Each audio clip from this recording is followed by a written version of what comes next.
Welcome to Almost Agreeable. Almost Agreeable. With your hosts, Chris Nellison and Ed Harris. Hang around and listen to opinions on sports, movies, music, and whatever else pops in our head.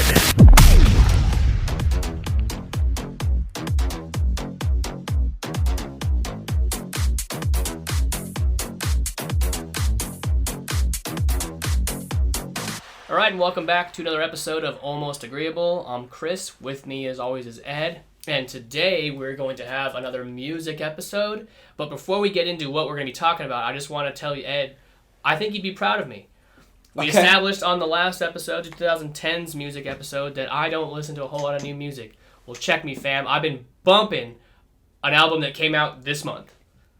Word. And it is fire. It's the new Cudi album. Okay. This is a return to form for Cudi because his last album was kind of butt. But this takes me back. It's Man on the Moon Part 3. It reminds me of the other Man on the Moons. I just put it on and let it go and listen to the whole thing. It's awesome. Perfect. Awesome. But last episode we proved that you do listen to music as much as you want to say you're stuck in the 70s and 80s, which you mostly are. Yeah. But you do listen to new music. I do. It's few and far between, and it has to be someone that I've established that I already like, and Cudi is definitely on that list.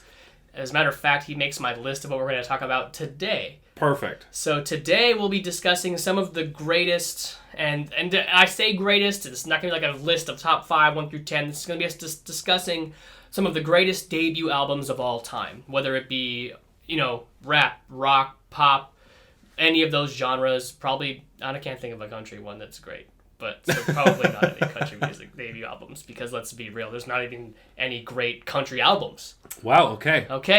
All right, that's my hit on the country music today. I try to limit it to one a week. Just one a week. Yeah. All right. That's pretty good. I mean, so snap, do we just start off hot then? You kind of already talked about, you're talking about listening to Cudi this whole month. Yeah, I mean, the album came out earlier this month, like a week or two ago, and I've been bumping it. It sounds great in my truck with bass in there. Yeah. Sounds great. But I guess we can start with Cudi, but just to kind of set it up, I've already set up what we're going to talk about, but by no means is this a definitive list. Yeah, of course we're going to forget or not list some of other people's favorites, or something like, oh, well, this person also had a really good album and it changed the scope of this. Yeah, whatever. And also when it comes to, albums like the Cudi one, or later on we'll talk about a few like mixtapes and stuff like that, those don't count. We're talking about studio albums, like their first studio album that they came out with. So that was what constitutes our list today of debut albums. So let's talk about Cudi. Man on the Moon, The End of Day. His debut album. He pops on the scene. Now he'd been featured on some other albums with other rappers, but this was his first studio album. Yeah, Man on the Moon. And Man on the Moon has the most classic Cudi song, Day and Night. Yep. Do you know where you were the first time you heard Day and Night? I honestly don't, but I was gonna say that this is the quintessential, man, I remember the first time I got high to this album. Yes. This is the quintessential album that people are just like, oh yeah, I smoked weed to the first time for this album, or I would always hotbox to this album or something. That's real life, because when I used to smoke the ganja, this album had just come out. So it was perfect. Yep. And we would just roll a blunt and listen to Cudi, Man on the Moon, Part 1, because as we know now, there's 3 parts of this. Yeah. So and it came out at right in the turn of the decade. Yeah, it was 2009. 2009, 2010, and so it just it was a different kind of rap, a little bit. He had Common on a lot. We got introduced to Common a lot more, and I just feel like that album, like you said, the quintessential stoner album for that genre. Because there's other genres that have stoner albums. For sure. I mean, a lot of other genres that have stoner albums, but this one was, it made you feel exactly like the title of the album. This is the Man on the Moon. He's out there in outer space. Just, it's a different vibe. It's a different sound. Not like we haven't heard or seen this sound before, but it was unique. It to be this big for your first album, and for it to just have this different kind of vibe. Right, got up to number 4 on the charts when it came out. And it has, like I said, it has Day and Night on it. It has Pursuit of Happiness on it. It's got some bangers on it. Quintessential 2010s songs that you stick with today. Yeah. There are some low-key bangers on that one, like Simple As. Simple As. Just, there's a lot on there. Just like, Up and Away. Yeah. Exactly. You're just like, oh yeah, that's a good song. Like, there's not a song on that album that's like, skip. No. You play that whole thing. And that's how I feel about this one that just came out a couple weeks ago. Yeah. Like, it's return to form that's what I meant by it. And so I can just let it play. It has those same vibes, just getting back with the Man on the Moon anthology. Yeah. Yeah. So, do you want to stick with rap for now, since we're here already? Yeah, we can do that. So, definitely another album that I wanted to touch on. I mean, we talked about this, so that's why I want to get it out of the way previously. But Nas. Okay, yeah, Nas. Probably one of the greatest rap debut albums. And which is hard to say because then you also have NWA in that same breath. Yeah. Let's stick with Nas because Nas was 20 years old. 20 years old. 20 years old when he released Illmatic. This came out mid-90s? Mid-90s. Yeah. And it's just a raw look at that Queensbridge in New York, like, rough life coming up. Like, you hear about Compton, from NWA and that side. Yep. And this is a more gritty look at that East Coast, and not even part of a feud like it was, like East Coast versus West Coast. This is just Nas, 20-year-old kid, fucking just talking about life and not like dissing anybody or being crazy, just talking, rapping. The ultimate lyricist. He's a lyricist. That's exactly what I was going to say. He is a lyricist. And this is, we have rap, and then we have, like, back in the 80s and other things like Sugar Hill Gang and, like, Beastie Boys before that. But I think, for me anyways, this is, like, the start of, like, true hip-hop.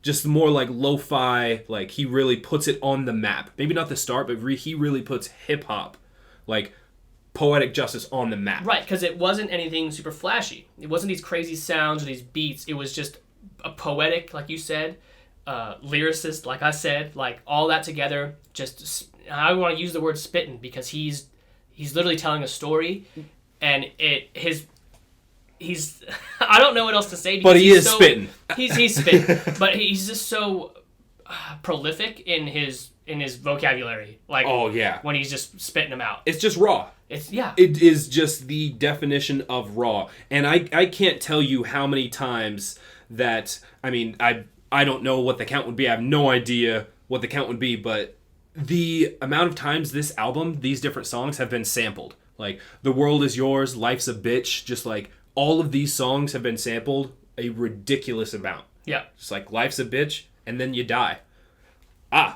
Okay. Fucking preach. Yeah. Straight up. World Is Yours, definitely my favorite song on that album. It's, and just the amount of times that has been sampled. And I mean, that's just how rap has really been. You sample things that are older, and so just hearing these things, I remember the first time listening to this album, I was like, oh, this is where some of these things come from? Like, oh man. These are the guys that kind of set the tone as far as sampling for all the other rappers that came after. Because it always comes back to Nas or NWA or Public Enemy or Run DMC for that matter. Yeah. It comes back to those guys who they are kind of the foundations. Like, for all the rap you hear today where they are sampling from, they're sampling from these guys. So, Illmatic, absolutely on this list. Man. And NWA, also I alluded to it. Straight Outta Compton. Yeah, I mean, Straight Outta Compton, there's a biopic about it. Of course, that's going to be a lot more flashy and movie-driven, but, I mean, not crazy far off. No. Like, the story that they were telling, like, this is rap. This is a rap group just literally telling it how it is, their everyday lives, or how they want to be, Yeah, and it was also a political statement, against the cops, which rages on today. Yep. But, I mean, as far as public or debut albums go, like, you couldn't have kept talking about rap if we didn't mention this one. Because this on its own, changes the perspective of rap forever. Yeah. So, I mean, let alone the great songs that are on it and the stories that they tell, what it did for rap music is, why it's a staple on this debut album list. Yeah, I mean, all of those guys on there just have their own different swaggers. They all have different vibes that they put into this one group, this debut album. It was ridiculous the way that this came out and just how much it sailed. And it just fucking took off. Yeah. Took off. So, also, for sticking with rap. I got a few more I want to mention. I was saying, yeah, I guess leave this genre yet. Yeah, like we didn't really have a formula we were gonna follow or anything, but yeah, let's just hit some rap ones. So we talked about Cudi, talked about Illmatic, talked about NWA here for a second. Let's do one more each. Sure, and then I'm doing an honorable mention. And then we'll do some honorable mentions. Okay, yeah. So I think we talked about this last week. Drake, Thank Me Later. Oh yeah. We talked about it, so we don't need to go too in depth with it. Yeah. But that's on this list. That album was just like he wasn't like, just he wasn't Wheelchair Jimmy. No. But he was on the map from that mixtape. So now leading into this album really just takes off, and you're just like, okay, this is that same end of 2000s, early 2010s vibe where it's not just all the same thing, like talking about the same things. Rap changed up a little bit. Yeah. And Drake came in at that perfect time. Yep. I don't think he would have flourished at any other time. I don't think those albums, even now, would flourish the same way that they did. No. And it was a different sound, too, because this is very, like emotional. You know what I mean? Like, it was emotional stuff. Honestly. Not like emotional stuff like, yeah, he got emotional during, like, when his dad died. Like, no. He's talking about, loving women and, like, loving his mother and stuff like that. And we vibe with it. Like actual feelings, and it's just like, oh, it doesn't have to be about like money, bitches, everything. That toxic masculinity, we're gonna go ahead and put that over here, and we're just gonna be men. And we can just, he just had some really good songs. He had some good features on that album. He did. He did. You bring in Eminem, you bring in Kanye, you bring in Lil Wayne.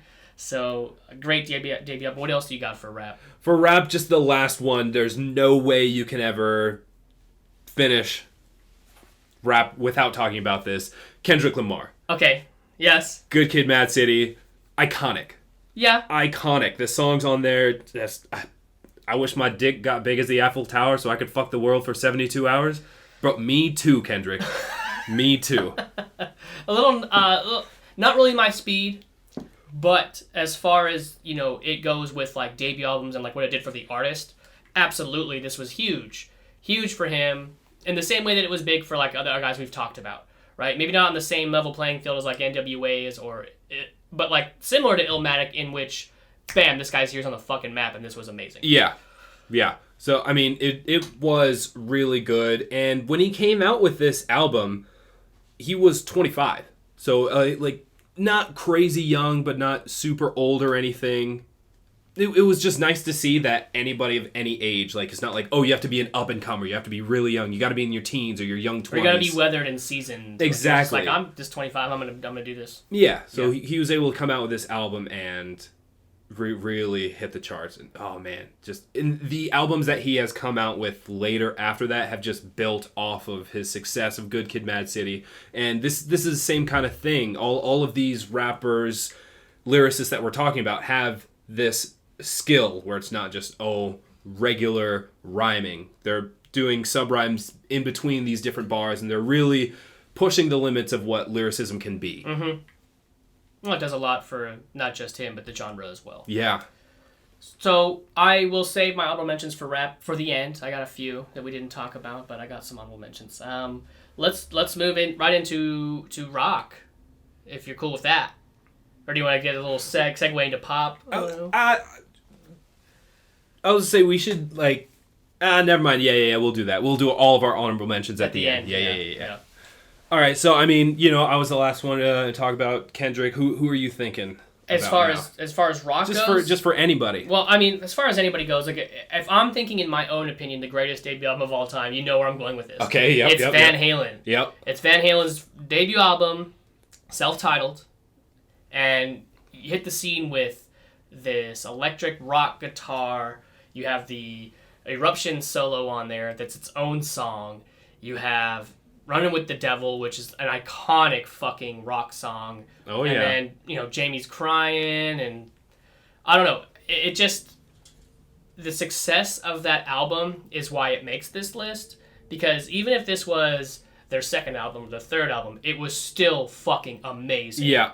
So, for that to be their first, their freshman effort, right? Because their sophomore effort was pretty good. But this is really good, To be their first fucking album, like, I don't know, like, rarely do you see a debut album as successful as Van Halen's was. Yeah, it was ridiculously successful. Everything on there worked. I mean, all of these albums that we're going to be talking about, pretty much there's going to be a couple songs, maybe if any, that you would skip when you're listening to that album. No, that's one of those few albums that you can just push play and go. Like, that's one you want on vinyl. Yeah, honestly. Because you just put it on the fucking record player and let it go. All of these albums, I would say the same thing. You want that on vinyl. I don't need to skip any of these. I just let that play. Yep. Oh, all right, now I'll flip it, hit that B-side. Perfect. And this is definitely, man, just the Van Halen brothers. And I mean, David Lee Roth on vocals, too. I mean, like, that he had pipes. He still does. I saw him as recently as 2008. He still sounded pretty good. I know that was 12 years ago, but he was in his prime in the 80s. Yeah. Still sounded good in 2008. Yeah, Van Halen. And it just really launched them into... Because when did that first album come out? Is that late 70s? 79 or 70 something like late that. 70s. Late 70s. And it just put them in the forefront. It put them in the prime position for that 80s whole movement of rock. And what rock was, because then you had your subgenres, like you had your Four Horsemen of rock, like, which was it was heavy metal. Yeah. And then you have this rock, which is like the glamour, borderline glamour, but like power rock maybe. Yeah, I would say this is straight up like hard rock. Yeah. This is all this is. This is hard rock. This is right down the middle. Not to say that it's simple or basic by any means. No. But just right down the middle, you know what you're going to get, and that's why it became so successful. Right, and then, it just cements Eddie Van Halen's legacy as one of the best guitar players ever. Yeah. Right, he's on that list in the top 10 or even top 5 for some people. He's up there. Who do you got? Okay, I mean, there's a couple we could talk about, but I don't know. I kind of feel similar about a couple of these. I mean, I'm going to go with Guns N' Roses. Appetite for Destruction. My goodness. I mean, I don't know what you could even say. It kind of speaks for itself. It does. I mean, one of their greatest known songs is on this album. Yeah. Right? And you're talking about a huge band, like a huge rock band, influential to many people, one of the biggest rock acts ever, and it spans so many albums, and probably one of their greatest known songs is on this debut album, and Welcome to the Jungle. And it starts out the album. Yeah. That's track 1 on it, so you know what you're getting into. Yeah, it's like, hey, welcome to the fucking jungle. Yeah, like, yeah. Hello, here we are. You're coming in here now. Yep. And you say what you will about Axl Rose, you read a lot of stories about him, but like, put all that shit aside, that group together with this album, amazing. Really had some hits. And I don't know if they ever recaptured that going forward. It is kind of hard to. It's hard to come up with a sophomore or even future album that was as good as this one was. No, and that's the problem with debut albums that are so successful. Is like shit. It's like a movie, and then you have to make a sequel, and you're like, ooh. Where do we go from here? Yeah, now, how do we? And like, there's only a few bands that have been able to progress, and their albums just got better. And I would say that Guns N' Roses, while still a great band throughout, probably weren't able to capture that same success they had with Appetite. But that's because Appetite was so big. Yeah. It was so amazing. So, if we're sticking with rock, I have to mention Are You Experienced? Okay. Jimi Hendrix. Absolutely. Okay, add him also to that list of best guitar players that ever lived. Yep. Okay, so Jimi Hendrix comes out with Are You Experienced? His, first album ever in the studio, and blows us all away with that electric guitar sound that wasn't as predominant back in that time when he was doing it. It was different. It was more of the bluesy feel, and he comes out here looking wild. His hair is nuts. Yeah, the headband. The whole look is just iconic, still to this day, and just comes out and shreds. And I mean, this is in a time... It's kind of hard, so we're not going to have a lot of albums or a lot of artists on this list or in this podcast from like pre-70s, like 50s, 60s time frame, just because you played around with so many other people, and maybe you did come out with a smaller debut album of like 6 or 7 or 8 songs, like Aretha Franklin or like Otis Redding or Ella Fitzgerald or even Elvis Presley. Mm-hmm. So we're not going to have a lot of these people because a lot of their songs did come later on, and their earlier albums were just like, they were still good, but... Yeah. Not on this list of greatest. Yeah, but Jimmy is just so prolific that he makes this list. He's one of the ones in the 60s that and he makes it at a time when, like, the world is changing. We've talked about the 60s decade, you know, in episode whatever it was back in the day. And it's such a transcendent time where you have rampant drug use, you have a war in Vietnam, you have not a lot of faith in government, and so you turn to music and art and drugs, and you can see what the combination of art and drugs did for Jimi Hendrix, highlighted in this album. You know he's smoking weed, you know he's doing acid, and he's just shredding this guitar and making it make sounds that it's just blowing your mind. Yeah, something you've never heard of before. Just imagine hearing some of these things and you're just like, oh, yeah. How is this even happening? Yeah. So yeah, definitely there's no way we could pass by that. No. You got any more for rock? Not any that I want to talk about. We'll get to it with honorable mentions. Okay. Just some quick ones. Some poppy stuff. You want to do some poppy? I'll get some poppy stuff. I'll hit some poppy stuff. You want to start us off, or I got something right on the tip of my tongue. I'll start us off. If you say what I'm going to say, there's no way I'm saying what you're going to say. Okay, but first of all, the premise is that we don't fucking script this shit, guys. Like we are, we don't know what the other one's going to say. So I got my notes over here. So okay, I'm saying Lady Gaga. You motherfucker! Are you serious? I swear she's at the top of my list. Are you serious? Son of a bitch. There's no way you're going to say what I'm going to say. I was not prepared. Okay. Okay, so the Fame.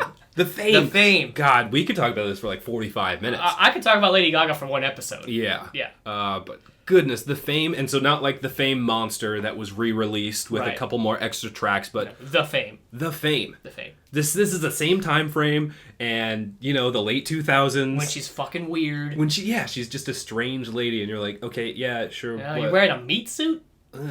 Okay, a little strange.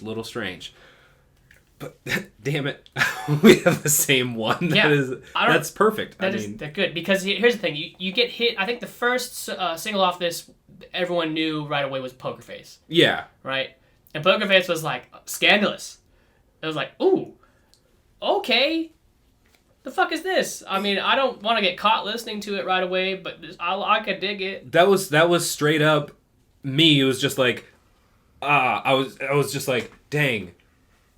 Do I like this? Yeah. I think I like this. I think this fucking slaps. Yeah. Because what else is on there? Like Just Dance, honestly, Bad Romance. There's Love Game. There's my favorite song by her all time, Paparazzi. Oh, yeah. Starstruck with Flo Rida. Florida. Florida Man. But I mean, there are a grip of songs on here that... A lot of my bitches playlist is comprised of songs from this album. From this album specifically. Yeah. So I mean, this album was definitely one that I don't think I knew that I wanted to make a my bitches playlist, but I think back in the late 2000s, this is what sparked that idea of just like, man, I need a playlist of all female vocalists. Because, like, I've always kind of had it, like, on different, like, full albums of these females, but I think this really was the one that started it, and I was like, damn, these bitches are dope. Yeah.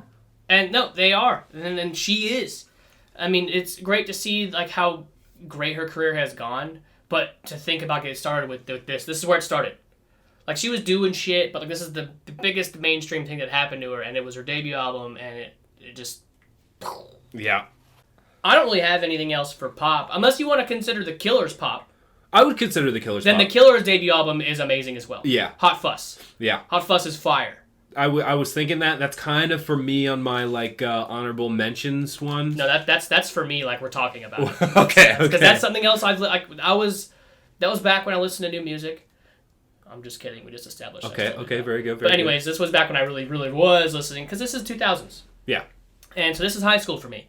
And Hot Fuss comes out, and it was front to back kind of album for me. Yeah. I mean, you have, obviously, Somebody Told Me is on there. Naturally. But then you have the song that's probably the premier song on your Songs That Excite the White Folk playlist. Yep. Mr. Brightside is on here. Perfect. Like, name me an album, which we just named 1,000 albums on this episode, that the biggest song of that decade is on this album. Right. And Mr. Brightside is on that list. Easily makes the list. And it's just I mean, yeah, of course we can joke about all this, songs that excite the white folk, but that's just a good sounding song, produced perfectly, that it just has all these different aspects in the same song that is able to excite you and actually get you engaged. Yeah. Yeah, and that whole album has songs just like that didn't get the airplay that Mr. Brightside did, but that whole album is full of songs like that. Yeah. So, I couldn't just wait for honorable mentions to talk about the Killers. That was something that I really wanted to kind of talk a little bit about in depth. So, this is gonna be a little shorter today. So I know our hot routes are gonna take a minute. Yeah. So before we get to hot routes, let's do some honorable mentions. Let's do some honorable mentions. Okay. So I would like to start out with Led Zeppelin.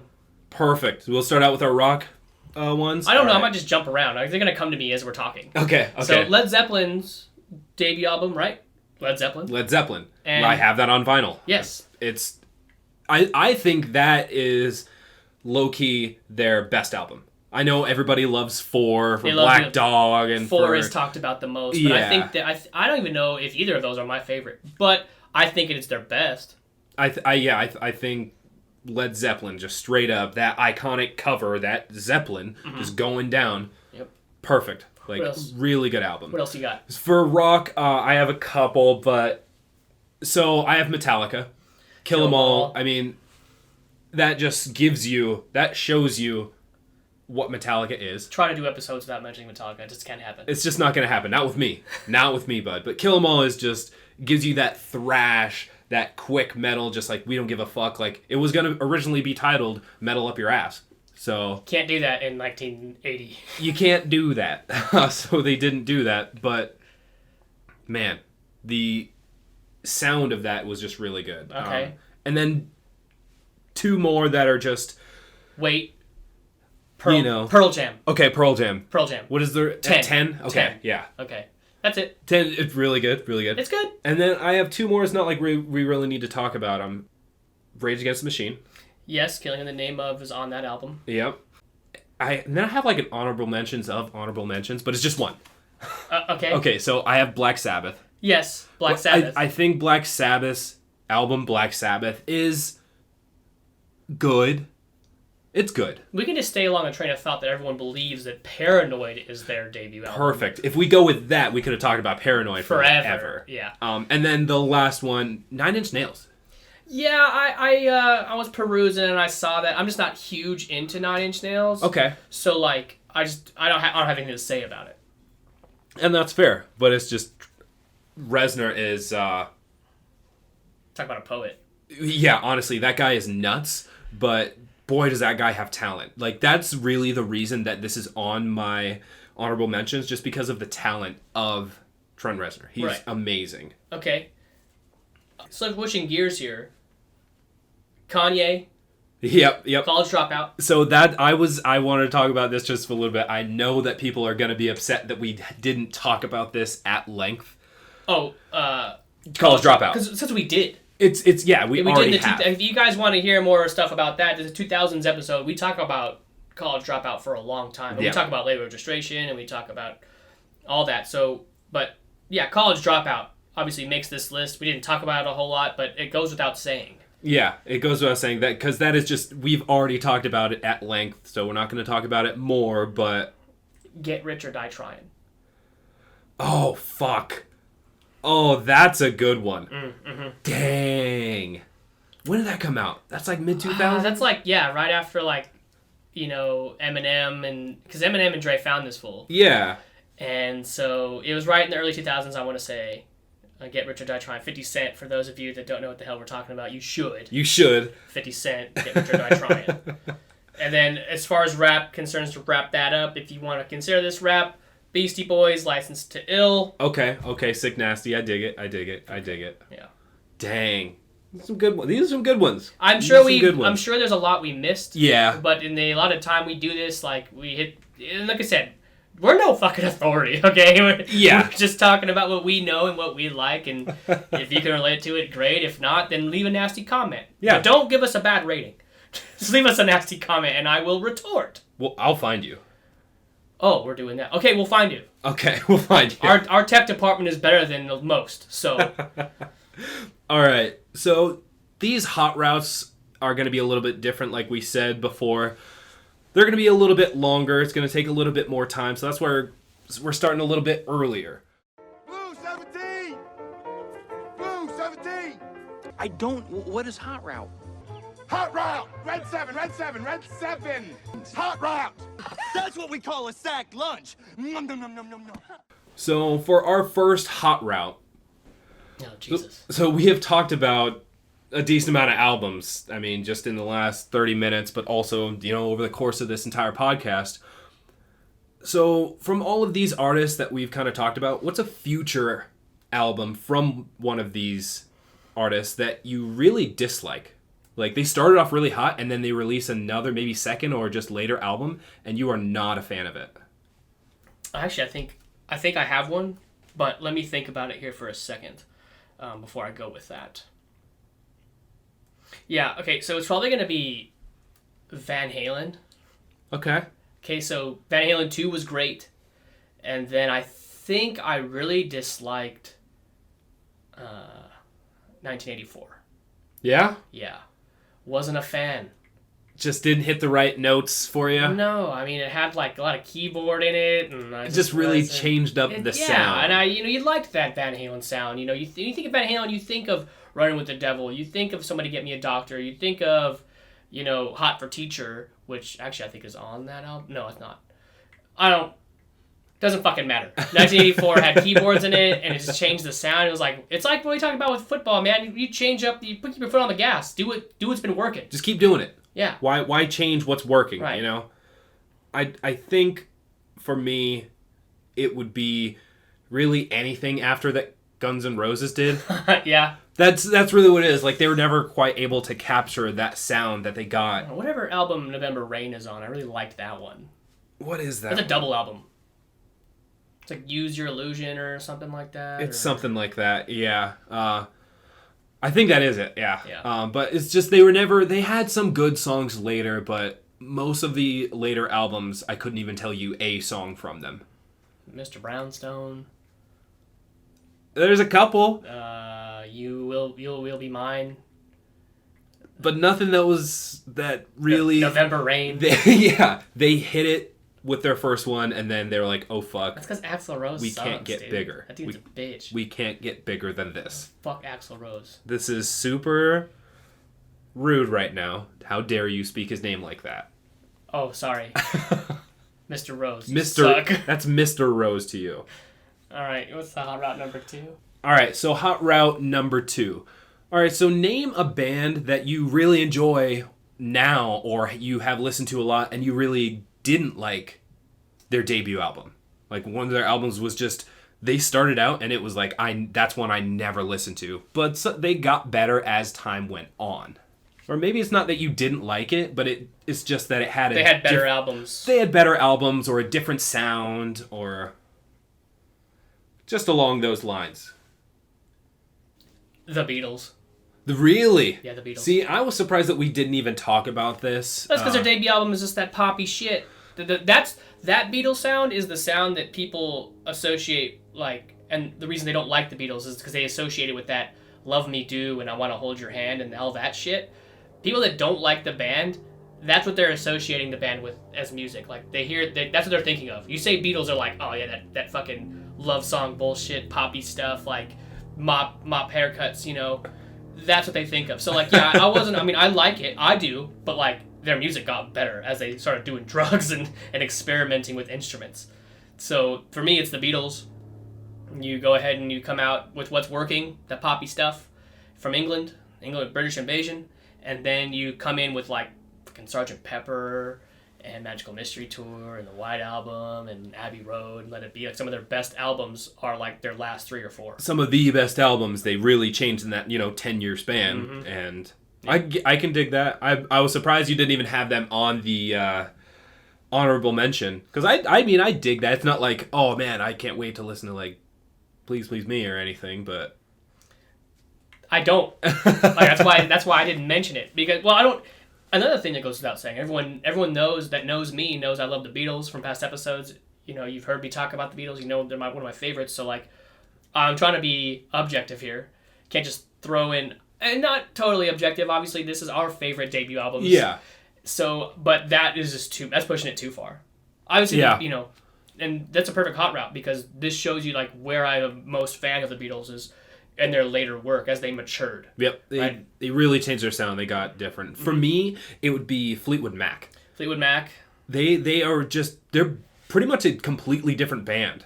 Yeah, it's like Pantera. For their exactly. Their first album, their first album is called Fleetwood Mac, and then they re-released like a different Fleetwood Mac later. But so it's weird. But the first Fleetwood Mac is just a completely different, like more bluesy like feel than the later ones, like, you know, their classic Rumors. Like, you know, their big one. Rumors is an amazing album, and just that first album is just really, it's not horrible, but it's just definitely not my speed. It's a completely different sound. It almost feels like a completely different band. Yeah. And like I said, with Pantera is the same thing. I almost went with Pantera because I didn't like that glam stuff that much. But that's a conversation for a different time. Hit me with your third hot route. All right, our third hot route. So this one might take a second as well, but so what's the best album from a person who was in a group and then went solo? So they were actually able to break out of their group, band, whatever it is, and make it big solo. Maybe they didn't even make it big, but it's something that you enjoyed. There is no one answer to this. So I'm going to preface this with like a few names, and then I'll just settle on one. Okay, so pretty much almost every member of the Beatles. Okay. Besides Ringo, who's still successful. Yeah. You know, fucking A. Yeah, John, Paul, and George all had their own things. Chris Cornell did a lot solo outside of Soundgarden and Audioslave. Sting did some stuff without the Police, but really I think the most prominent answer here is Justin Timberlake. Damn it. It's J Timbo. Damn it, that's my answer. That's mine. Why are we on the same page today? We're supposed to almost agree. Oh my god. It's J Timbo. It is. It just is. Like, people don't even... There's people today, because NSYNC was 20 years ago. There's people today that doesn't even know the existence of NSYNC and Backstreet Boys. They just think Justin Timberlake is just this guy, this artist. They don't know where he came. They don't know his humble beginnings. Like we do. And that's why it's the right answer, because people don't fucking realize that. I've just got nothing else to say to that. I mean, that was perfect. You didn't see me building up to that at honestly, no. Absolutely not. I thought it was going to go more towards like a rock route. Right. I talked about John and Paul for a second. Yeah. And if we're going to go between the two, it's Paul. It's Paul, even though I'm a John guy. Are you counting him with Wings? Well, yeah, it's Paul McCartney and Wings. I know. Okay, I wasn't sure. Yeah. Fair enough. It's Paul McCartney with not Beatles. Yeah. Okay. All right. Fair enough. Well, those are some good hot routes, man. That was a lot of fun. That was good. I could see what you meant. So yeah, I had a lot of fun with those. But hey, you know, that was our first music episode outside of like a structured decade. Yeah. So this is what it'll look like, you know, from here on out. We'll be talking today was greatest debut albums. Next week could be top 5 guitarists. We don't know. We just make it up as we go. Kind of, it's just like, hey, it'll be day of. It's like, shit, what are we talking about today? What is this? All right, we'll get to it. All right, well, hey, hope you guys enjoyed that. We will be back next week. Hope you enjoyed your Christmas. I know that I certainly did. Oh, yeah. You get anything good? Yeah, I got 3 Dirty Head albums on vinyl. And I'm going to show you what they actually look like. They are badass. That is dope as hell. Yeah, it's dope. So, that was one of the things. But as long as it's music related, so that was a great gift. Yeah, that's money. So, hey, as always, I'm Chris. I'm Ed. And this has been Almost Agreeable. Thank you for listening to another episode of Almost Agreeable. You can catch new episodes every Wednesday and Friday. If you enjoyed the podcast, please like, rate, and subscribe. And don't forget to follow us on Facebook, Instagram, and Twitter at Almost Agreeable.